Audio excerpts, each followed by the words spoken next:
Hello guys, if today be your first time, please kindly subscribe to my YouTube channel and hit the notification button so that whenever I upload a new video, you become the first to receive the video.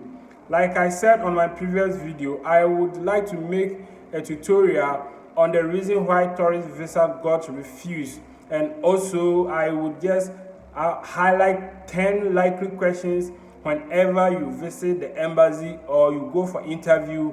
The counselor will ask you. Firstly, we most at times receive a refusal letter from the Schengen state, and you will find justification for the purpose of intended stay is not reliable. Let me just clear this first, because this is a Schengen terms that people don't understand, and we make the same mistake and receive the same refusal with the same statement. When you are refused a Schengen visa and you find justification for the purpose of intended stay is not reliable, this means that you didn't provide adequate purpose for your stay. Let me clear this. When you are going for a tour, definitely it's not just for a tour. Maybe you are going on vacation and you have a tour. So when you are filling the Schengen visa application, they will ask you what is the purpose of your trip. They have 3 spaces given to you to fill this, and first one is what is the purpose of your trip. Don't write full sentence, just write vacation, meaning you are going on vacation. There are some people, when they see this question, they just write tour because they are going for tour. No, totally wrong. You have to write the reason why you are traveling first. So write vacation or holidays. After that, they will ask you another reason for your trip.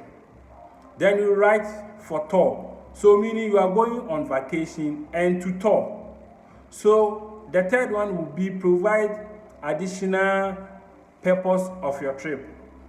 And this additional purpose, you have to write to learn or experience foreign culture and have travel experience.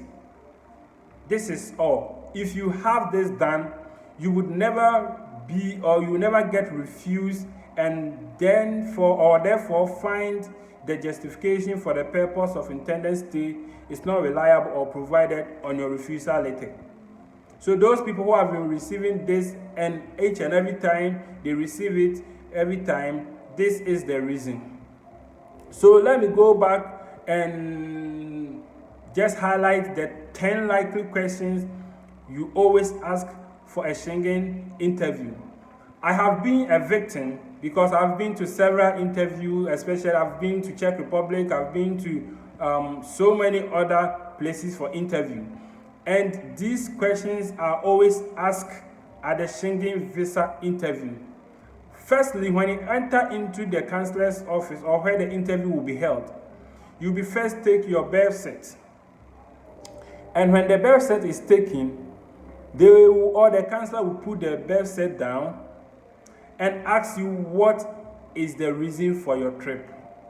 This is just a simple question. Somebody would just say, I'm going for tour. No. If you do this, or if you answer this or in this way, you are totally wrong. You have to state the reason for the traveling and for tour.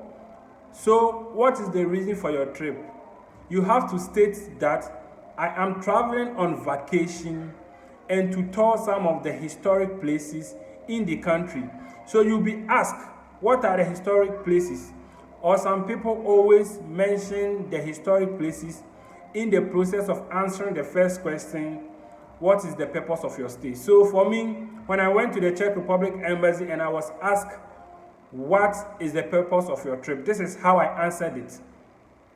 I said, I am traveling on vacation and to tour some of the most historic places in Czech Republic, especially the astronomical clock. And the astronomical clock is one of the most famous attractions in Czech Republic. So I was asked again, what is astronomical clock? So I have to define or explain what the astronomical clock is. So if you answer your question like, I am going on vacation and to tour some of the historic places in the country, you'll be asked what are the historic places.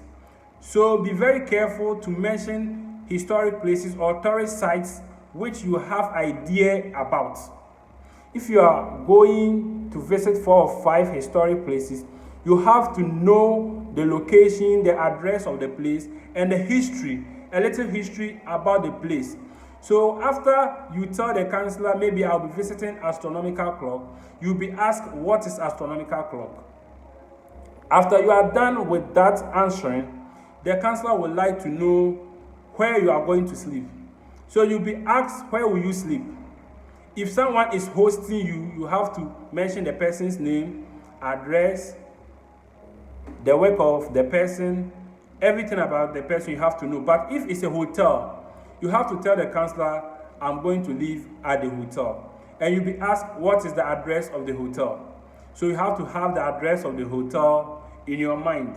So the next question is, how much is your hotel bills? So you have to know your hotel bills and tell the counselor. So the next question, maybe you are going as a nurse or a doctor or as a self-employed. The counselor might have a negative thought that maybe your bank statement was done by somebody. So you'll be asked, how much do you have in your account?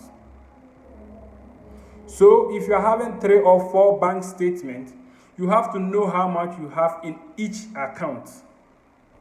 So another question, you'll be asked, how much is your flight ticket? So you have to know how much the flight ticket will cost you. And this tricky question is, how much is the cost of your traveling? If somebody hears how much is the cost of your trip or the cost of your traveling, the person might just think that maybe he or she is going to spend $200 in the country, so he has to say $200. No, you have to add the amount of the air ticket plus the amount you are going to spend in the country. So let's say the air ticket is $200 and you are going to spend $400. You have to tell the counselor that I am going to, or I would spend $400 for my trip, including air tickets. Let him clearly understand you. So another question, the counselor will come to ask you, do you know somebody in the Schengen area? Be fair and tell the truth. If you know somebody in the Schengen area, tell the counselor, yes, I know somebody in the Schengen area, but I would not visit the person. And in addition, you'll be asked, if you say you are a nurse, which type of nurse are you, or which field do you work? You have to know your field. And definitely sometimes you'll be asked your HR name, because most people just make a fake document. So the counselor always wants to know or go deep inside your document you provided for the visa, so that they can also know the truth about your documents. And another question you'll be asked, how much salary do you take for a month? This is very simple question that you might say a counselor shouldn't ask.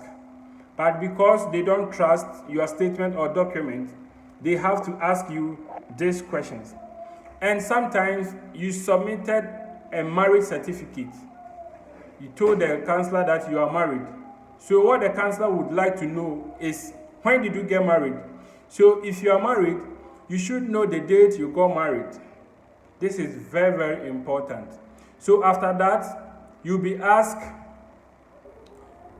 your present position at your work, your HR, how many hours do you work, because all this would be stated on your contract. You see, I made a video on appointment letter and contract letter. If you are working as a permanent staff, maybe as a nurse, you definitely receive an appointment letter from the government, and it will be stated how many hours you work. And if you are working for a company, not a permanent staff by contract, it will be stated how long you work each day. So you need to know, or you have to know all this, because it will be asked. So after the counselor asks all this, then trust me, you are good to go. You will definitely get the visa, because Schengen visa interview, they don't take questions outside what document you provided. Every question they will ask will come from the document you provided. So you always have to read and read more about the document you provide to the counselor. That is all. So I am about to end this video, and like I said, I would make another video on a screen to let you know or to teach how to book for Schengen visa appointment at the VFS by yourself. Don't go to any travel agency or agent. And I will teach you how to apply for visa application online. For now, all the Schengen countries, you have to apply online. And I will teach you how to book for hotel reservation online and tourist attractions reservation online. If you are going for tour, definitely you have to book the attractions where you'll be visiting. You have to reserve and pay later. So you have to book all. So I'll have a tutorial on that. And the travel insurance, like I told you, they have introduced new travel insurance which you can use to travel to Europe, and that is what you have to go for. Don't go for any other to become a victim whereby you will be refused. I'm not saying if you have any Schengen or any travel insurance in your country, it's not good. It's good. But for what the Schengen state or for their statement or what is placed on their website is what I'm talking about. So I'll have another tutorial or another video on all this. And after that, I'll be having a video on work in Canada, scholarship in Canada, in other countries, and there are a lot of conferences which are fully funded, and I will make another video on it. So please stay tuned and subscribe to this channel and hit the notification button. See you on the next video.